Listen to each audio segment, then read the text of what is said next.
Bonjour et bienvenue dans cette vidéo, pour cette édition de l'actualité du Real Madrid, en ce mardi 23 juillet 2024.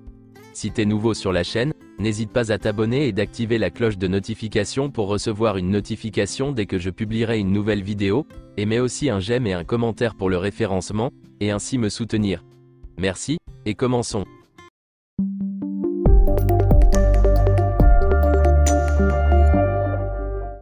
Tout d'abord souhaitons un joyeux anniversaire à Federico Valverde, qui fêtait hier ses 26 ans. Et aussi un joyeux anniversaire à Endrick, qui fêtait ses 18 ans, le 21 juillet. Luka Modric, Antonio Rüdiger, Endrick et Arda Güler reviennent à l'entraînement cette semaine. Le Real Madrid jouera un match amical contre Albacete mercredi à huis clos.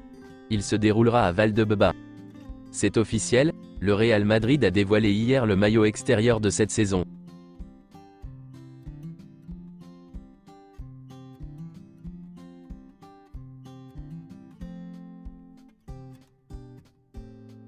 Le Real Madrid se rendra aux États-Unis dimanche, pour sa pré-saison.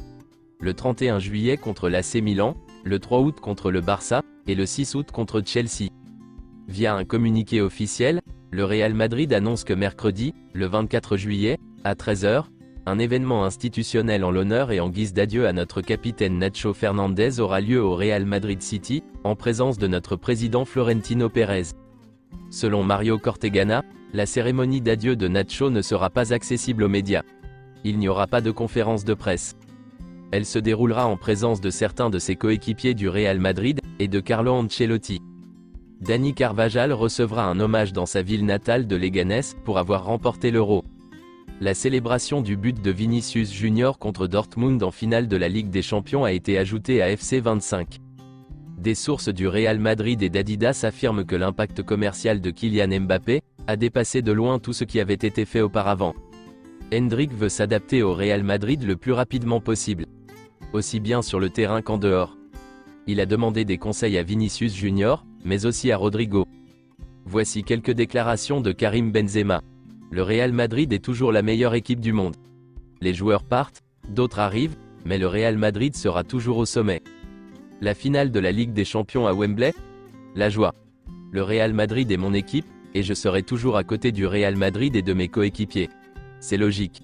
Le Real Madrid est le Real Madrid, quelque chose d'unique. Si je regrette d'être parti? Certains arrivent et d'autres partent. C'est comme ça et ça arrivera toujours.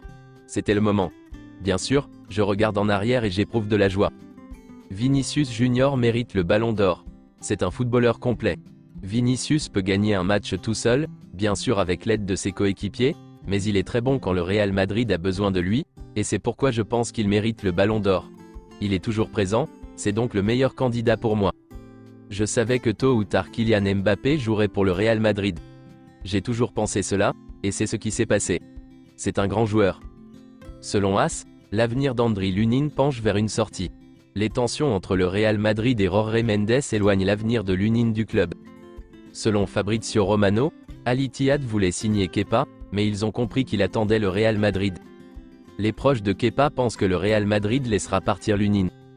Kepa rejette les grosses sommes d'argent pour le Real Madrid. Il veut revenir même en tant que gardien remplaçant. Kepa pense qu'il y a une chance concrète qu'il retourne au Real Madrid. Toujours selon Fabrizio Romano, le Real Madrid veut avancer dans les négociations pour prolonger le contrat de Ferland Mendy. Et concernant Alphonso Davies, le Real Madrid n'allait jamais payer plus de 25 ou 30 millions d'euros pour lui cet été. Voici une déclaration de Fabrizio Romano concernant le poste de défenseur au Real Madrid. Le Real Madrid est clair. Il ne cherche pas désespérément à recruter un nouveau défenseur central. S'il y a une opportunité, ils la saisiront. Sinon, ils sont très heureux de continuer avec les mêmes défenseurs qu'ils ont. C'est tout pour cette édition de l'actualité du Real Madrid, et merci d'avoir suivi la vidéo. Abonne-toi et mets un j'aime si t'as aimé la vidéo, et mets aussi un commentaire en donnant ton avis, et à la prochaine pour plus d'infos sur le Real Madrid.